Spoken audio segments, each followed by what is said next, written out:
I don't know if you guys noticed, but the Game Awards happened yesterday, and it was a pretty banger show, and it shows so many great games that we just had to do a roundup talk about for all the games that happened that I just truly want to talk about. This isn't particularly the video that I was planning on posting right now, but it's hard not to. Let's talk about some games.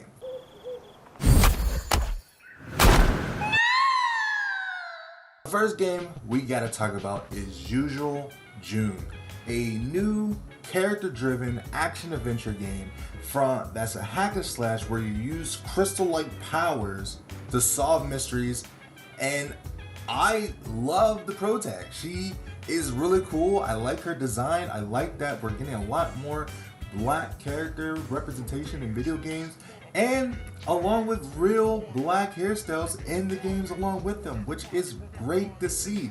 This game takes a very unique adventure-like mystery solving vibe to it. I don't really know how to really explain it, but it seems like you have to go through with your ghost companion and solve all these crimes, and you get all different types of unique powers and stuff, and it looks really unique and fun, and I like the music, and it has like this unique dialogue that reminds me of Animal Crossing a little bit, but it is a very unique take on a hack and slash adventure, and I will be looking forward to it in 2025 when it comes out. So I'll be looking forward to more information when it does come out. Harmonium the Musical is a unique game where you play the whole game through sounds and sign language until you get transported into another world that feels like a Disney movie that I just love. The main character gets the power to sing through sign language, and it's very unique and fun and energetic, and she has to interact with all these different characters, which I want to know if they start to learn sign language, but I guess she can communicate with them through sounds and music, and it is a very unique take on a game that I've never seen done before. You have seen games that does use sign language, like in Spider-Man 2, but this was a game that's built from the ground up that only features sign languages, and it's really cool to see some more diversity in games like this, and I am looking forward to seeing more about the game and the gameplay, and I might actually end up picking this up because it's a unique take on a unique game. Atlas is at it again in the kitchen, cooking up another banger while also working on Persona 3 Remake. I don't know how they do it. They just find a way to continue to make more and more bangers, and Metaphor is one of those unique action adventure Dynasty Warriors JRPG like experiences that I've never seen before. Even though it borrows some elements from Persona, it does have a unique experience of its own where you play as incredible characters, where you're trying to fight in this war and overthrow this overruly king, and it has unique characters and fun action moments, and it just looks incredible, and I can't wait to play it. And great God that is coming out later in the year and that in the earlier of the year, because man, we already have so many games stacked up that we don't need another game in the beginning of the year, and I'm just excited to play it. It looks fun, it's going to be fun, and I'm just looking for more gameplay and details as the game comes out. I think a lot of us was not expecting more story after the beautiful wrap-up of God of War Ragnarok, but we were surprised last night in the Game Awards when we got a brand new DLC for Valhalla, and it screams God of War, where you even feel like Kratos ripping through different types of enemies, slashing, stabbing, throwing, ripping people apart with your bare hands. And then when that musical score of the old God of War kicks in, oh my God, it gave me some goosebumps that I didn't think I needed until it happened. And man, it just feels great to see Kratos back, and it definitely seems like it's remnants off of things that happened in Ragnarok, which I'm not going to spoil just in case you didn't play. And it looks like Kratos is in some type of time loop where every time he tries, he fails, and he has to keep going until he figures out how to get out of the situation, and I'm here for it. And the best part, the DLC is free! Let me say that again. The DLC is free! Coming out next week on the 12th. Sony gave us an early Christmas present of Valhalla, the DLC to Ragnarok, coming out for free. I just can't even believe that they did this. Like, it just seems like an unethical thing to do, but I'm happy they did it, and I cannot wait to play it, and it looks really cool, and it gives me God of War feels, like old God of War feels, and I'm looking forward to playing it when it comes out next week. So you're definitely looking forward to that. One of the most odd games that I ever played was the Untitled Goose Game. And the team is back at it again with a brand new game that I can only describe as ominous and cozy at the same time. There's not really much to say about it, but it seems like you're playing as these giant, well, not really giant,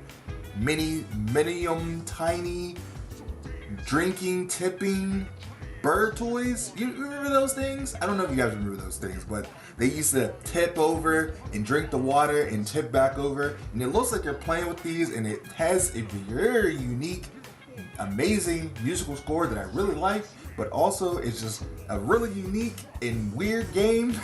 But I mean, that's the type of games that I can expect from this company. I don't know if I'm gonna actually play it right away, but I am definitely intrigued on where it goes. I mean, there's not much gameplay, but you can play with a lot of friends, so that's cool. The next game we gotta talk about, which needs no introduction, is Dragon Ball. Dragon Ball Tenkaichi 4, which got an announcement back in Summer Game Fest, is finally, after a year and some change, getting a freaking trailer to show us the brand new things that's going to be coming in this game. And oh my god, the gameplay for it looks amazing, immaculate. A lot of the new returning characters with a lot of new characters, and it looks like they're using the Japanese names Sparking Zero, which, you know, in Japan, I don't know why I say it like that, in Japan, they used to call the game Sparking, which now it seems like they're just adopting that for everywhere now instead of calling it Budokai Tenkaichi, which I'm fine with. You know, it's whatever.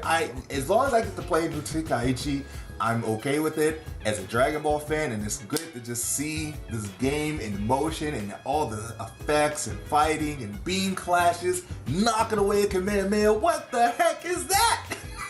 I am just so excited to play a new Dragon Ball game and just have fun with it. I can't wait. There's no release date still. Why? Why are you keeping it hostage? But I'm assuming like it's gonna come in late 2024, maybe summer, or maybe either early 2025. Maybe, I don't know. We'll see. But regardless, Dragon Ball, I'm excited for it. I can't wait for it, and I can't wait to play it. A JRPG series that I never had the chance to really get into, which I'm kind of sad that I didn't, was the Trails of Mana franchise, which got a remake and I was going to buy, but I never did for some odd reason, and I am regretting it now, which I do plan on doing. And now I'm going to have to, because they're going to be bringing out a brand new game with Visions of Mana, a beautiful looking JRPG that looks amazing and incredible. I don't know if it's going to be a sequel, a prequel, a tie-in game, or whatever. I just know I'm going to be playing it, and I'm going to be getting it, and I'm going to enjoy it. And I mean, it's Square Enix, so we already know the game is going to be fantastic. I did play the demo for Trails of Mana, so I do know what I'm in for when it comes to these games. But I do want to play it on my gaming channel when I get the chance to do so. Two companies I was not expecting to come together was PlayStation Studios and Kyo Tecmo. Some of my favorite companies of all time. And they're bringing us a samurai, action-packed hyper, grappling, flying, all kinds of stuff you can do in this game, adventure game, and it looks amazing, it looks incredible. You get to slash through a bunch of different people and shoot them and then fight for honor and a bunch of other stuff, and it's really cool. It's just samurai, man. It's a samurai game. You get to slash and hack and slash everybody, and you're fighting with your brother and your family and honor, and I only can hope for and pray for a Samurai Champloo DLC. I know that's wishful thinking, but I really would love to see that. But regardless of the fact, I am super excited for it. It looks amazing. It looks incredible. I'm just loving the new wave of samurai games we're getting recently. And you know, we have the Fate one, we have the Way of the Samurai, we have the Sega samurai game coming at some point, and man, I'm okay with it. I love samurais, not as much as pirates, but I do love samurais. And speaking of pirates, after so long of waiting, we finally got a trailer of Skull and Bones. Oh my god. I don't know if you know, I love pirates. Pirates are some of my favorite mythical beings on the planet. I just love just being in a crew, sailing the seven seas with your fellow men, and just fighting in pirate ships and stuff and all that jazz. One Piece, Pirates of the Caribbean, I love it all. It's so great. And now we are finally going to be able to play it on February 12th, and I can't wait to play with two other my friends and just have a fun time looking for the One Piece, sailing the seven seas, dressing up as pirates, getting our silly accents on, and it just feels great. It feels good to know that this game still exists. I waited since 2017 to play this game, and man, it looks incredible. The fact that you could just do so many things in the game, I just hope that it's good, because it is being made by Ubisoft, and when it comes to games like this in multiplayer, it's not really all that good.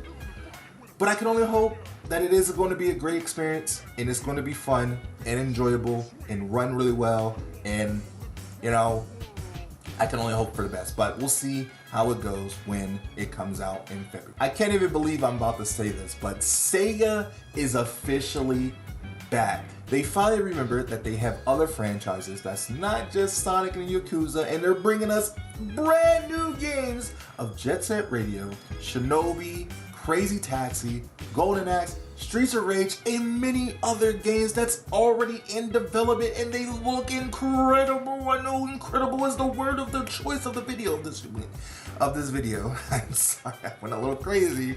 If you guys didn't know, I am an advocate Sega fan. It might not look like it nowadays, but in my heyday of YouTube, I was a very big Sega YouTuber, and I rep Sega very proudly, and I am so happy to finally see a new Jet Set Radio, Golden Axe, Shinobi. Oh my god, and they look so good, man. They look so good, and this trailer felt like Sega. It felt like Sega essence of welcome to the next level essence, and it just felt good. It felt good to see it. I almost cried, and I just cannot wait to play a lot of these games and just see them. I just hope they just take their time and let them marinate and cook as much as they need to make them feel good. Do not rush it, Sega. It's no rush. We can wait. We can wait for the games. They already are announced. We're already excited for them. Don't fluff it. Please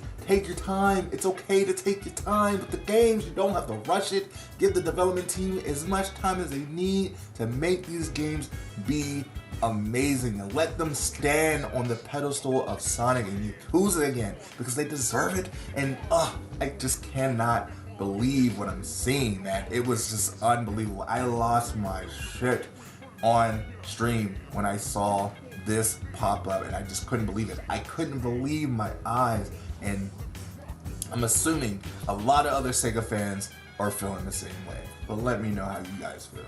Two of the best minds in cinema history join forces to bring us a spectacular, haunting, spooky game, which is Kojima and Jordan Peele coming together to create a new game experience that's probably going to freak us all out, which it already did. It's called OD. There's not really a lot of information, but that is the vibe when it comes to Kojima, and I'm just spooked out, man. And also, can I say that Kojima and Jordan Peele had some of the best stage entrances ever. He came out of the PT door and it looked fabulous. My man was dripped out in the red shoes, and Jordan Peele in the orange shoes. It looked incredible. Oh my god, they looked so good. I can't even lie, they look so good. And man, it just was good to see these two powerful minds come together to bring us a new masterpiece that's just gonna freak us all out. And I'm not gonna play it myself because it already freaked me out, but I'm definitely gonna watch a lot of people play it. I'm assuming OD means original development, something. I don't know. I'm not even pretending like I know. I'm not gonna pretend like I know. But all I know is it's going to be an amazing experience, and I just can't wait to see what comes from this beautiful collab, and hopefully more collabs like this in the future. A game that I'm very kind of excited but worried and wary of is Suicide Squad Kill the Justice League. I love DC Comics, and I love the Justice League, and I love Suicide Squad, and I love Rocksteady, and I want this game to be really, really, really good. But I am very iffy on live service type games, but this does seem like it's going to be a very fun and experience, and we finally got to get more information about this game and the gameplay style. It looks like you're going to have all your different unique Suicide Squad characters, from Harley Quinn, Deadshot, Captain Boomerang, Great Shark, and all these other characters. Hopefully you can use Wonder Woman, who's my favorite character in the DC Comics. It's definitely a love letter to DC fans, as it's going to be the last game that the great legend Kevin Conroy ever voiced in after his passing, and it makes me want to get that for that just alone. But I'm very, very iffy on the game, how the game's going to be, but I hope it's going to be good because it is Rocksteady, and I can only hope for the best, and it looks amazing. I keep saying because I'm very iffy. I didn't even write a script for this because this is just me freeballing how I feel about it, because I just don't know. I don't know. Probably not a day one pickup for me. I'm gonna wait until I see other people play it, and if I'm vibing with it and it feels good and it's not janky at launch, then I might pick it up a day or a week later, because there's also other games coming out around that time, from Persona, Grand Blue Relink, and Tomb Raider, which I think I'm going to be waiting until next month. Man, there's so many games. There's so many games coming in February, and now with Skull and Bones, I got to be a little bit picky on what I buy in this very hectic month. So I'm going to be keeping my eye on this one. Maybe you might see a playthrough of it, or maybe I might just play it with my friends on Twitch. I don't know. I don't know how I'm going to feel about it, but you'll see it regardless when I do. If I don't, I'll let you guys know. The next game definitely made me tear up a little bit, because the developer's passion that he presented for this game, it looks like it's going to be a beautiful passion love letter from a son to a father, and it looks like it's going to be incredible, which is Tales of Kizara, which looks like a hardcore platformer with beautiful visuals that borrows elements from Black Panther and Prince of Persia. That just looks amazing. The visual style looks cool, the abilities that you can use is cool. It definitely seems like your typical hardcore platformer that I'm just not good at, so I'm not going to give this game justice at all by playing it. But I hope that people who are really good at these type of games, though the Celestes and Shantaes and all that, will play it and give it the justice that it deserves, because it looks really cool and it looks really good. And I hope that maybe if I do end up getting it, that I'm pretty decent at the game. I don't know if I'll do a playthrough of the game, but I might play it for myself, just because he had so much passion when he was presenting it. And I definitely want to show this game support, as it looks really cool and it looks amazing, and I just hope that it gets the love and support that it deserves from platformer gamers who love that type of genre. So we are finally getting a brand new Blade game. That's a sentence I thought I would never be able to say. But we are getting a Blade game, but at the same time it's being made by Bethesda, so I don't know if it's actually going to be any good. But it is being made by the people who made Deathloop, so I know that game was pretty decent.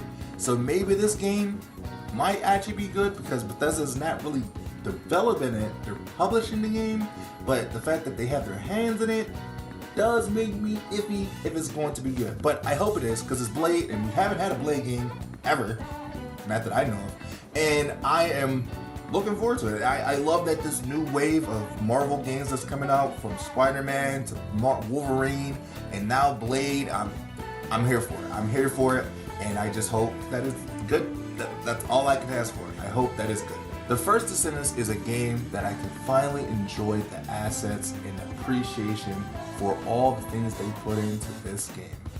I'm not just talking about the obvious parts. The game just looks so good. It looks amazing. It looks like it's going to be an action-packed JRPG-ish action RPG game that's in space, and you get to fight these giant monsters as you descend on different planets, and it looks like it's going to be a lot of fun. And I just love that Nexon, who was this normal MMO RPG company, is pushing the boundaries of these groundbreaking level games that's really just unique and just fun, and just still kind of carries the same type of essence that they're known for. And I just like that they're doing more things as games, you know, and it just looks really cool. Definitely going to be picking up day one because I'm a fan of their assets because it just looks good.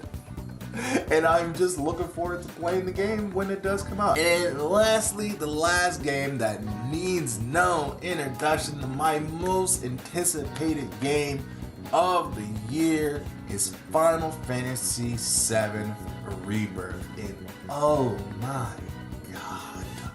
First, they had a beautiful musical orchestra that happened with a beautiful live performance of the new theme song of the game, and it just sounded so beautiful. And seeing all the brand new trailers and all the new visuals and all the new characters, technically Sid and everyone else coming back, and the game just looks so good. The game looks so good. Don't talk to me when this game comes out, because I'm just going to be spending my entire time playing this game. I don't know whether I want to play it by myself or I want to stream it, or both. I don't even know. But all I know is I am so excited to play this game, and it looks so good, and I'm just tearing up just seeing all of my favorite characters: Zack, Tifa, Aerith, Kate, Sif, Sid, Vincent, Zack. Zack is here! What the heck is going on with this game? And I am just so confused and intrigued, and just all the emotions, and I'm just so excited to play this game. And the new key art visuals that they gave, it's just closer and closer to this day, and I am just so excited for the experience. And the thing is that this is only part 2. We still got another game, so what else can they tell? And I'm just excited for the ride. I'm excited for this game, and I know I'm going to be emotional the entire time playing it, the entire time, and I just cannot wait to experience the world of Final Fantasy VII Rebirth. That is pretty much all the games that I wanted to give a more depth and appreciation to. There's a lot of games, a lot of announcements, a lot of things. It was like 4 hours, but I think it was a beautiful Game Awards. The presentation was great. The variety of games that was winning was good. Baldur's Gate definitely deserved it. It was an amazing game. I didn't get the chance to play it myself specifically, but I did watch a lot of people play it, and it is a very beautiful game, so I definitely deserve it. It's sad that Spider-Man didn't get any rewards though, because I do love Spider-Man and I think it deserves some of the awards, but it is what it is, and I'm happy for everyone that did win. It was a great year. I just love watching the Game Awards. It's kind of my Super Bowl of games just coming together to celebrate games. I don't even know if this last part's not scripted at all, if you couldn't tell. But regardless of the fact, let me know how you guys felt about the Game Awards. If you guys enjoyed it, did you do a watch party? Did you watch it on your own? Any game that I didn't talk about that you guys loved and enjoyed, down in the comments down below, let me know all of that. And let me know what is your most anticipated game for next year in the comments as well. But for now, thank you so much for watching. Look forward to the brand new video that I got coming sometime next week. Hopefully, I'll have it posted at least by Tuesday. Until then, I love you all. Thank you so much for watching. Hit the like button, subscribe for more. Join the Patreon if you do want to support the channel at any point of the time. And I will see you guys in the next video next time. Goodbye. Don't let 'em do it like that to my